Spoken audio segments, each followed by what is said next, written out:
Assalamualaikum warahmatullahi wabarakatuh. Alhamdulillahi rabbil alamin. Wabihi nasta'inu ala umuri dunya waddin.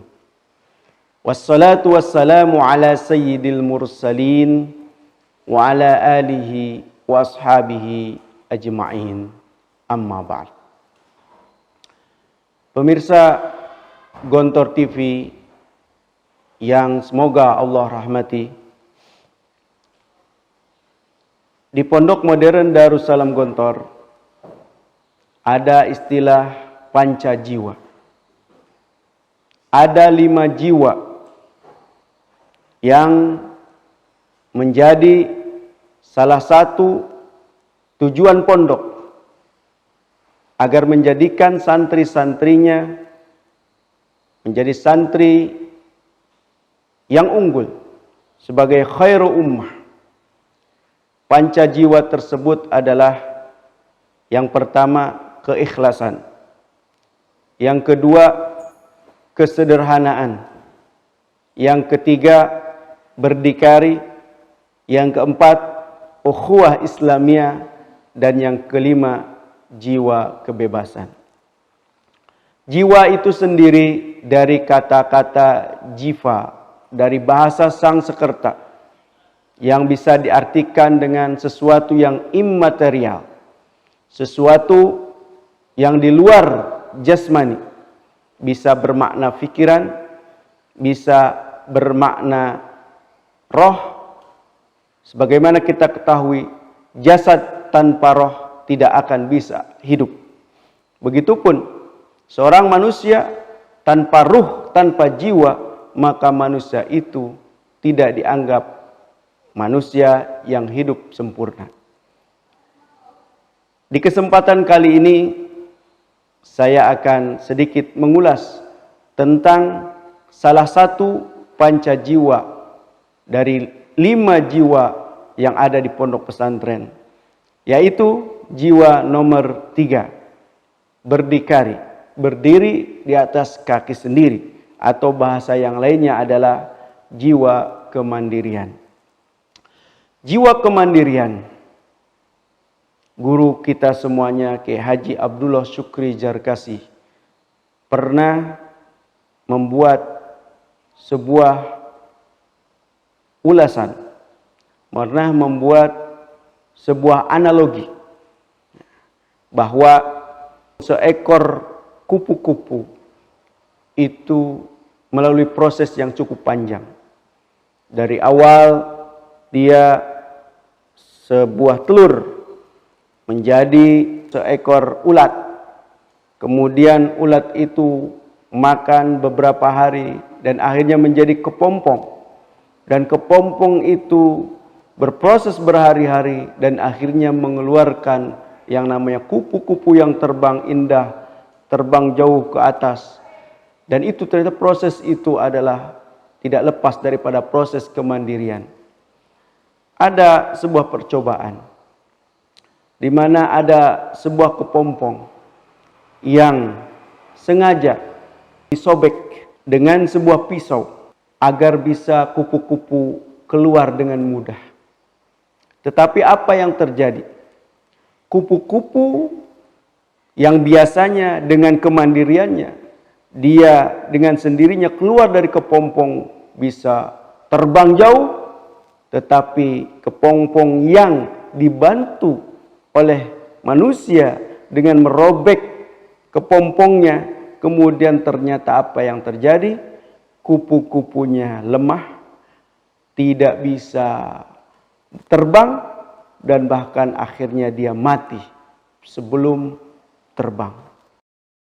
Ilustrasi ini adalah menggambarkan bahwa seekor kupu-kupu saja menjadi kupu-kupu yang indah terbang ke atas, itu melalui proses kemandirian bisa keluar dari kepompongnya dengan usahanya sendiri.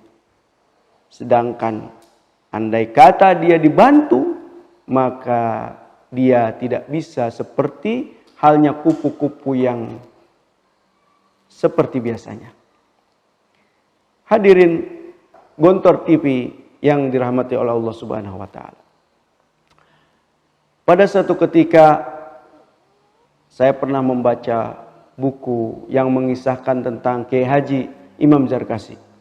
Beliau pernah berkata bahwa pada satu ketika beliau tidur di sebuah hotel berdampingan kamarnya dengan seorang pendeta, di mana ternyata pendeta itu adalah seorang pendeta yang berkaliber nasional, artinya sangat sukses, sangat dihormati oleh umatnya.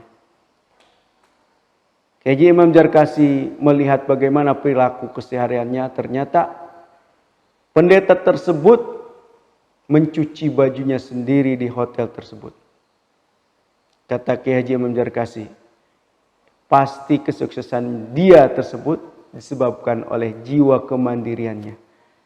Bayangkan di hotel yang besar, yang di situ bisa saja pendeta tersebut melondri bajunya, tetapi dia mencuci baju sendiri. Itu menandakan bahwa dia mandiri dan akhirnya dia sukses sukses untuk menjadi seorang pendeta yang dihormati, disegani, dan mendapat pengikut yang cukup banyak. Hadirin rahimakumullah. Kenapa jiwa kemandirian ini ada di dalam pondok? Karena begitu pentingnya jiwa mandiri ini. Kemandirian adalah kekuatan. Seseorang yang mandiri itu berarti mempunyai kekuatan. Bahkan tidak ada orang besar kecuali ketika kecil, dari mulai kecil sudah hidup mandiri. Karena santri-santri itu adalah calon pemimpin-pemimpin umat, maka dia harus mempunyai jiwa mandiri. Bayangkan di pondok dari umur belasan tahun harus sudah memikirkan dirinya sendiri tanpa ditolong oleh orang tua. Mencuci sendiri, cuci piring sendiri, melipat baju sendiri, mengatur waktunya sendiri, kapan harus makan, kapan harus tidur, kapan harus belajar untuk ujian, kapan harus olahraga, kapan harus memikirkan orang lain, kapan harus memikirkan untuk organisasi, kapan harus memikirkan banyak hal. Itu ada di dalam pondok. Sehingga ketika mereka keluar dari pondok, jiwa mandiri itulah yang membuat dia siap untuk memimpin umat di masa yang akan datang.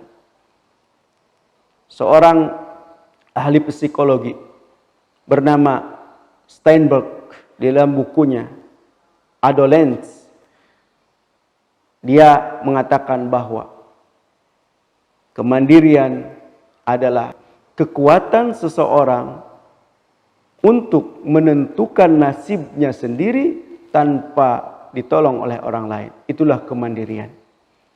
Maka mandiri juga akan menghasilkan beberapa sikap. Di antara sikap yang dihasilkan oleh kemandirian adalah satu, seseorang yang mandiri pasti dia menjadi orang yang kreatif. Kedua, seseorang yang mempunyai jiwa mandiri pasti dia akan mempunyai jiwa yang selalu berinisiatif. Ketiga, seseorang yang mempunyai jiwa kemandirian yang hebat, dia pasti bertanggung jawab terhadap apa yang dia lakukan.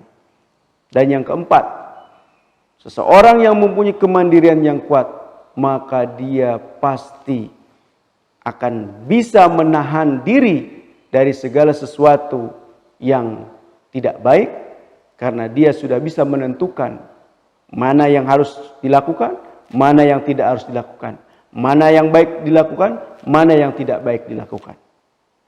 Pemirsa Gontor TV yang dirahmati oleh Allah, kalau kita melihat sirah nabawiyah, maka Nabi pun dididik oleh Allah untuk mandiri. Nabi Muhammad adalah orang yang sangat dan paling dicintai oleh Allah dibanding makhluk yang lainnya. Sesuai dengan ucapan Nabi, "Addabani Rabbi fa ahsana ta'dibi." Allah telah memberikan saya pendidikan dengan sebaik-baiknya pendidikan. Salah satu pendidikan Allah adalah kepada Rasulullah mendidik kemandirian. Sehingga Nabi dari mulai waktu kecil sudah tidak bergantung kepada orang tua alias ayahnya sudah meninggal. Ketika beliau masih kecil di umur 6 tahun, ibunya pun meninggal. Sehingga dia menjadi nabi yang cukup tegar dalam menerima berbagai macam cobaan. Santri adalah orang yang kuat. Alumni pesantren harus menjadi orang-orang yang tegar terhadap segala macam cobaan yang ada di luar. Karena dia adalah qudwah hasanah. Seorang pemimpin tidak boleh cengeng. Seorang pemimpin tidak boleh mudah galau. Seorang pemimpin harus punya kekuatan, harus punya tameng. Dan tameng, kekuatan itu adalah kemandirian di dalam jiwanya. Maka mudah-mudahan kita semuanya selalu memperhatikan kemandirian dari anak-anak kita, termasuk kemandirian santri-santri kita, sehingga santri-santri kita, anak-anak kita di masa yang akan datang menjadi manusia-manusia yang mandiri, manusia-manusia yang kuat. Sebagaimana kita tahu di negeri maju, di mana rakyatnya mereka perilaku yang maju, rata-rata kebanyakan mereka mendidik anak-anaknya dengan kemandirian. Di umur 18 tahun sudah tidak boleh bergantung kepada orang tua. Di umur anak-anak kecil, mereka masih kecil, bahkan di balita, ketika berjalan mereka sudah tidak dipegang tangannya lagi. Mereka dibebaskan untuk berjalan. Ini salah satu pendidikan daripada kemandirian. Tapi di pondok sebetulnya lebih dari itu. Karena dia jauh dari orang tua, tetapi dia harus bisa menjaga dirinya. Dia harus bisa survive dengan cara mandiri. Maka dari itu, benarlah panca jiwa yang ada di dalam pondok sesuai dengan apa yang telah disusun, dicanangkan, sesuai dengan apa yang dibuat oleh para founding father kita, Trimurti, bahwa kita semuanya di pondok ini tujuan utamanya adalah menjadi calon-calon pemimpin umat. Salah satu karakter pemimpin umat adalah berjiwa mandiri. Terima kasih. Wabillahi taufiq wal hidayah. Wassalamualaikum warahmatullahi wabarakatuh.